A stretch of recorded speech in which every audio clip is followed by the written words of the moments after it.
Hey everyone, Tamara Tamu here. Thank you for joining me for another episode of Unleashed Alchemy, where on this platform, we talk about going against the grain so that you can live an enchanted, soul-fulfilled, magical life, so that you can experience spiritual transformation in your life continuously, so that you can experience spiritual revolution in your life, spiritual ecstasy, all of those good things, all right, that will affect positively every single part of your life. All right. We're spiritual beings having this physical experience. So this episode is a little different because it's more of a channeled message. All right.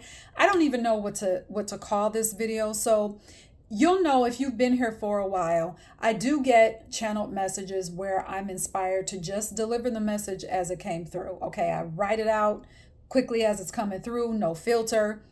There it is, all right? And I read it directly how it was given to me. And then there are times when I do receive ideas, which is in overflow, okay? Those ideas that come to me, I'm given the opportunity to put it into a very loose outline. The outline is for me to just stay on track as a person that is long-winded. So I use the outline to stay on track. But in this particular episode, here's what I'm going to do. I'm going to read the channeled message, okay? Then I'm going to give you the interpretation, because once it came through very fast. And then I read through it and I was like, okay, what does this mean? So I'm going to give you what does this mean after I read through it. All right. So here we go.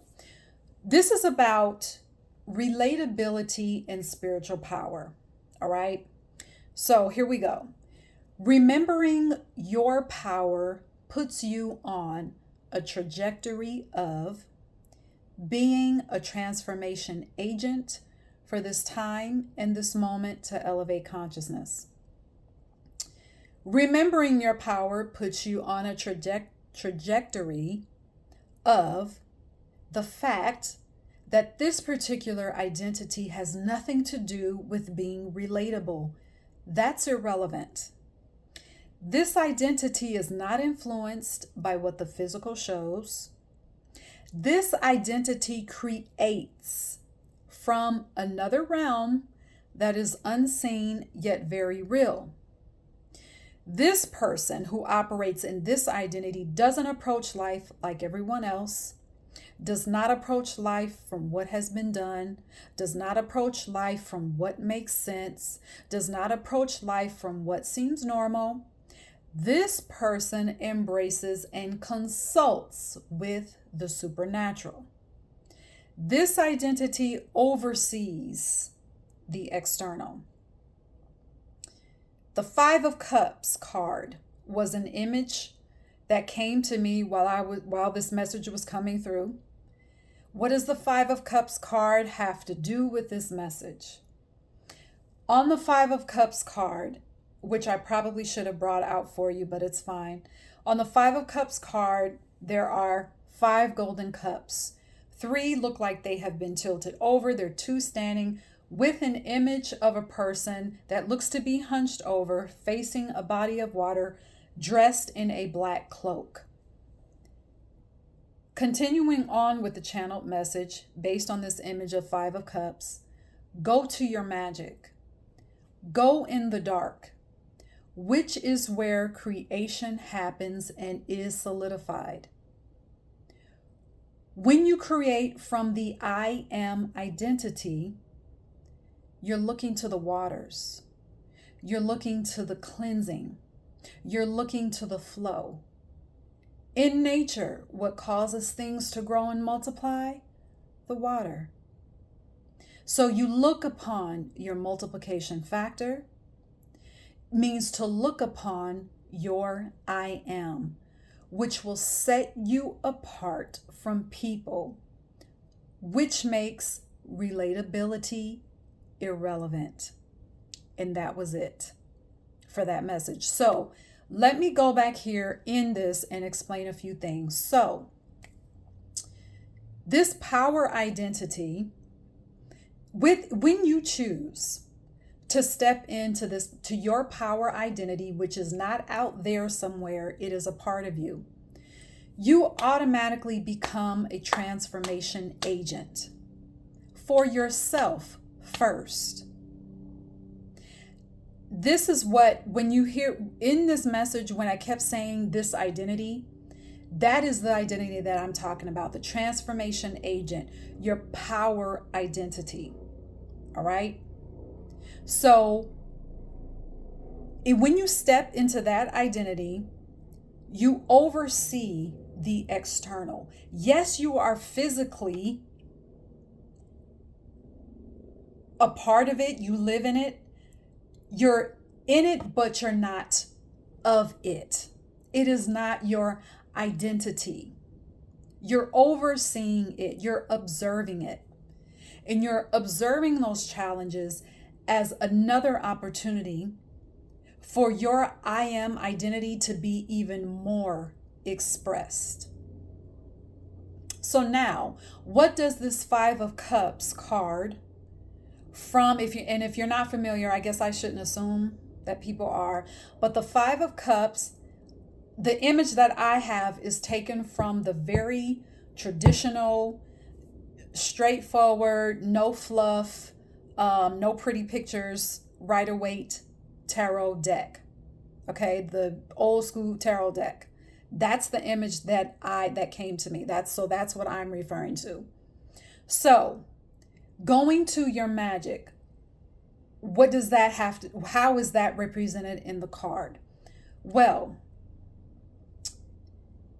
when you have an external situation that seems to be a challenge, which is another opportunity for your I am power to be expressed, it can look like, with your physical eye, it can feel like, because we're in this human body, we still feel, we don't try and ignore your emotions.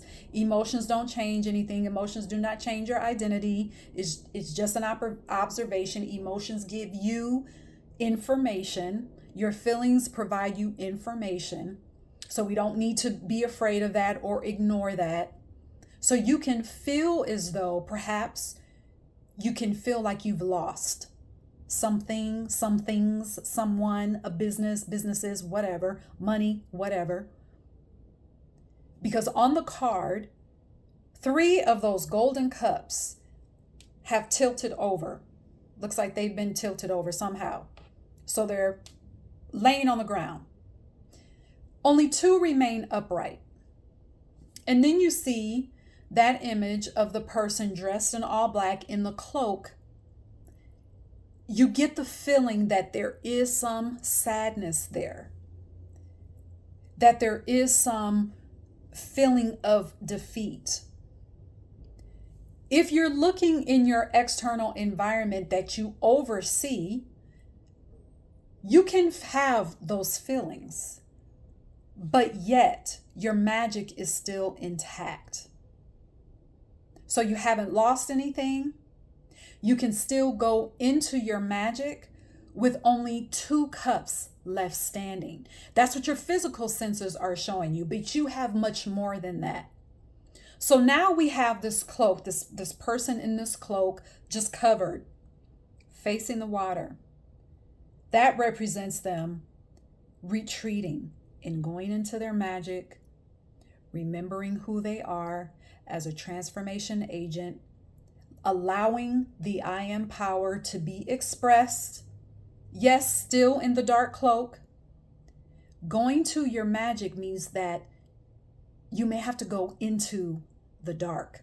Going into the dark is not a bad thing. See, we've taken the word dark and we have somehow made it to be, scary and mystical and, we don't want to touch it, or we tiptoe around it. No, going into the dark is where your cosmic energy, that is where that creation cosmic energy happens, and that is where it is solidified.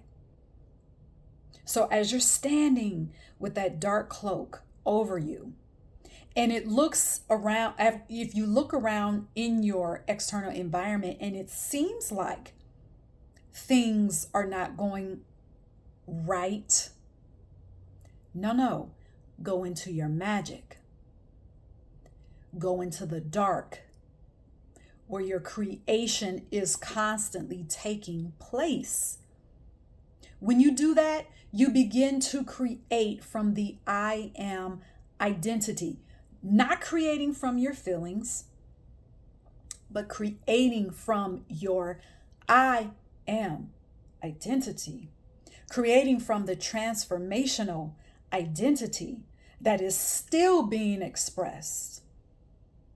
So you're facing that water. Again, what does water represent? Water represents a current, a flow, a cleansing. Because again, in nature, what in nature causes things to grow and multiply? Water. So let those feelings be there, but you look to your magic. Look to the waters. Look upon your multiplication factor. To look upon your I am power, regardless of what is happening around you in your environment. That will set you apart, because that is not going to seem normal to people who have not elevated their consciousness, who have not allowed their own I am identity to be expressed. You may not be able to relate to those people. And again, this is not your spiritual power. That identity that rests in you is not here to be relatable. It's here to be powerful. Being relatable is irrelevant. So that is what that message means.